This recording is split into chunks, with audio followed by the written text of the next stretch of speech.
રાજકોટના રેસકોર્સ મેદાનમાં ગાયોના પ્રદર્શન માટે એક કેટલ શો રાખેલ છે અને લગભગ 22 તારીખ સુધી, હજી આવતીકાલ સુધી ચાલુ છે.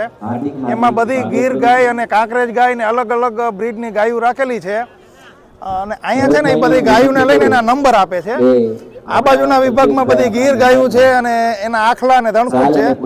આ બાજુ કાંકરેજ છે અને એક છે ને નાની એવી ગાય છે, એ હું તમને બધી બતાવું હમણાં સ્ટેપ બાય સ્ટેપ. નાની ગાય બતાવું છું. જો આ છે ને ગાય એકદમ નાની, આ ગાય અને આખલો ખૂટ. જો આ સાઈડમાં રેલિંગ છે ને એના કરતા નાની ગાય છે અને નાનો આ ખૂટ્યો. આ બાજુ છે ને અલગ અલગ ગૌશાળાના અલગ અલગ એક વાળા આપ્યા છે, એમાં અલગ અલગ બ્રીડની છે. જો આ બાજુ છે ને આ ગીરની છે બ્રીડ, પછી આગળ કાંકરેજ આવશે. તમને બતાવું નજીક જઈને. આ બાજુના ગીરના છે, આ ગીર ગાયનો ખૂંટ. આ બાજુ કાંકરેજ, જો આ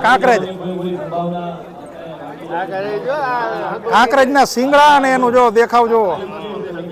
આ બાજુ બધા કાંકરેજની બ્રીડ છે. આ બાજુ કાંકરેજ, જો કાંકરેજ ગાય એના શિંગડા ને બધું જોવો તમે. જો આ આખી બ્રીડ જો. આ બધા વાળા છે ને એ કાંકરેજના છે. હજી આગળ મોટા શિંગડા વાળી ગાય બતાવું. કાંકરેજ બ્રીડ, મોટા શિંગડા.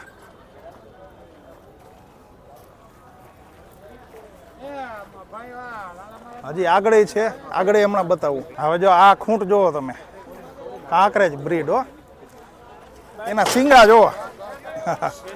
છેટું ઊભું રહેવું પડે છે. હા, અરે એક મણનું એક શિંગડું.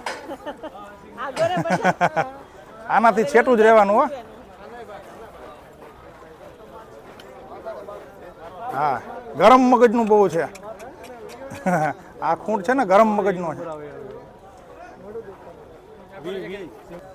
ચાલો, હા, એક જો આ ડોકું લાંબુ કરીને ઉભો.